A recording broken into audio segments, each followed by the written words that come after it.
ପିଲାମାନେ ଆଜି ପଢ଼ିବା ପଞ୍ଚମ ଶ୍ରେଣୀର ପାଠ 13 ଗୁଣନ ଓ ହରଣ ବିଷୟରେ ଆମେ ଜାଣିବା। କ'ଣ କେମିତି ଗୁଣନ କରାଯାଏ? ପ୍ରଥମେ ଗୁଣନ ବିଷୟରେ ଆମେ ଜାଣିବା। ନା 236 ଗୁଣନ କରିବା କେତେରେ? 4ରେ। କେତେ? 4। 236 କୁ 4 ଦ୍ୱାରା ଆମେ ଗୁଣନ କରିବା। ନା ଏଇ ଯୋଉ 236 ଟାକୁ ଆମେ କ'ଣ କୁହାଯାଏ? ନା ଗୁଣ୍ୟ। ହେଲା, ଯୋଉ ସଂଖ୍ୟା ଦ୍ୱାରା ଗୁଣନ କରାଯାଏ ସେଇଟାକୁ କୁହାଯାଏ ଗୁଣକ। ତାহଲେ 424 କେତେ? 24 ନେଲା 2 ନେଲା କେତେ? 2 4 3 12 12 ରେ 2 ମିଶିବ କେତେ ହେଲା? 13 14 ନେଲା ପୁଣି 1 4 2 8 1 9। এই ଯୋଉ 944 ଯୋଉଟା ବାହାରିଲା ସେଇଟା ହଉଛି କ'ଣ? ନା এই 236 ଦ୍ୱାରା 4 ଦ୍ୱାରା ଗୁଣନ କରାହେଇ 944 ବାହାରିଲା। ସେଇଟା ହଉଛି ନା ଗୁଣ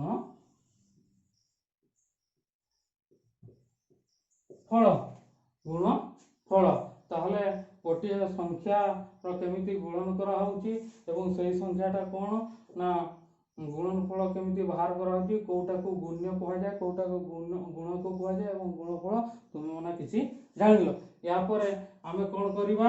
ନା 3 ଅଙ୍କ ବିଶିଷ୍ଟ ସଂଖ୍ୟାକୁ 2 ଅଙ୍କ ସଂଖ୍ୟା ଦ୍ୱାରା ଗୁଣନ କରିବା। କେମିତି? 437 ଗୁଣନ 45। ଏଠାରେ ହଉଛି ଗୁଣ୍ୟ ହଉଛି କେତେ? ନା 437 ହଉଛି ଗୁଣ୍ୟ, 45 ହେଲା ଗୁଣକ। ଗୁଣନ କରି ବର୍ତ୍ତମାନ 5 7 35 କେତେ ହେଲା? 35। ନା ଆମେ ହାତେ ରଖିଲୁ କେତେ? ନା 3 5 3 15 15 3 କେତେ ହେଲା? 16 17 18 18 ରୁ ପୁଣି 8 ଲେଖିବା, ରହିଲା ପୁଣି 1 ବାମ ପଟ ସଂଖ୍ୟାଟା ରହୁଛି 5 20 20 1 21। ପୁଣି ଆମେ ଦଶକ ଘର ସଂଖ୍ୟା ଦ୍ୱାରା ଗୁଣନ କରିବା। ନା 4 7 28 ନେଲା 2 4 3 12 12 2 କେତେ ହେଲା? 14 ନେଲା 1 4 4 16 1 17। ନା ଏଇ ସଂଖ୍ୟାକୁ ମିଶେଇ ଦେବା। ନା 5 କୁ 5 ଏଠି କିଛି ନାହିଁ ମାନେ ତା ଏକକ ଘର ସଙ୍ଗେ କିଛି ନାହିଁ ମାନେ 0 ଅଛି। କ'ଣ ଅଛି? ନା 0 ଅଛି। 5 0 5 5 0 ଇଏ ହେଲା 5 8 8 କେତେ ହେଲା? 16। ପୁଣି ଆମେ ହାତେ ନେଲା 1 1 4 1 4 5 1 6 ଇଏ 2 7 9 ଇଏ 1 1। ତାহଲେ ଏଇ ଯୋଉ 3 ଅଙ୍କ ବିଶିଷ୍ଟ ସଂଖ୍ୟାକୁ 2 ଅଙ୍କ ବିଶିଷ୍ଟ ସଂଖ୍ୟା ଦ୍ୱାରା ଗୁଣନ କଲେ ଏବଂ ଯୋଉ ଗୁଣଫଳଟା ହେଲା ସେଇଟା ହଉଛି ଏଇ ଯୋଉ ସଂଖ୍ୟାଟା ଯୋଉ ହେଲା ସେଇଟାକୁ କୁହାଯାଏ ଗୁଣଫଳ। ବୁଝିହେଲା ବର୍ତ୍ତମାନ ପିଲାମାନେ? ତାହେଲେ ଆମେ ନା କିଛି ଜାଣିଲେ। ୟାପରେ ଆମେ କ'ଣ କରିବା? ନା ଆଉ ଗୋଟେ ମୁଁ କହୁଛି କ'ଣ? ଲାଟାଇସ୍ ପ୍ରଣାଳୀରେ କେମିତି ଗୁଣନ କରିବା ସେଇ ବିଷୟରେ ଆମେ ଜାଣିବା। କ'ଣ କେମିତି? ଲାଟାଇସ୍ ପ୍ରଣାଳୀରେ ପିଲାମାନେ ମୁଁ ଲାଟାଇସ୍ ଗୁଣନ କ୍ରିୟା କେମିତି କରାଯାଏ ସେଇ ବିଷୟରେ ତୁମମାନଙ୍କୁ କହୁଛି। ଯେ ଦେଖ 895 ଗୁଣନ 337 କୁ ଆମେ ଲାଟାଇସ୍ ଗୁଣନ କରିବା। ଆୟତକାର କ୍ଷେତ୍ର ବିଶିଷ୍ଟ ଗୋଟିଏ ଘର କାଟିବା।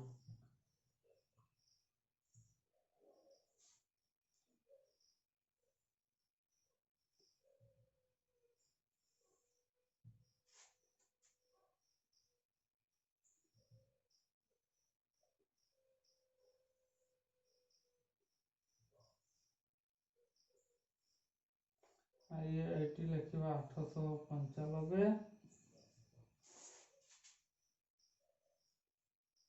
35 3 पंचा 15 3 नुआ 27 3 अष्टांग 24 7 पंचा 35 7 नुआ 63 7 अष्टांग 56 तापर यही जो बॉक्स गुड़ाक भितर आम मिसई देव केमी ना ये 5 को 5 रहा ये 5 3 8 8 3 केते 9 10 11 11 ରୁ 1 ହେଲା 1 1 7 केते 8 8 6 14 14 6 20 20 के 21 ହେଲା पुणी 2 2 4 6 6 5 11 6 5 केते 11 11 2 केते 13 14 14 ରୁ 4 ହେଲା 1 2 1 3 ताले 895 गुणन 37 तार गुणफल केते हला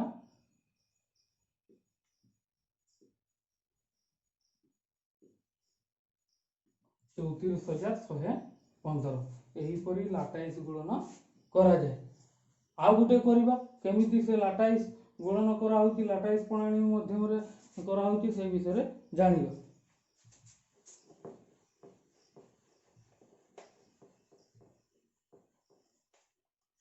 ना 565 गुणन 9 8 98 को लाटाइस गुणन क्रिया माध्यम रे करे सेही परी और काटिया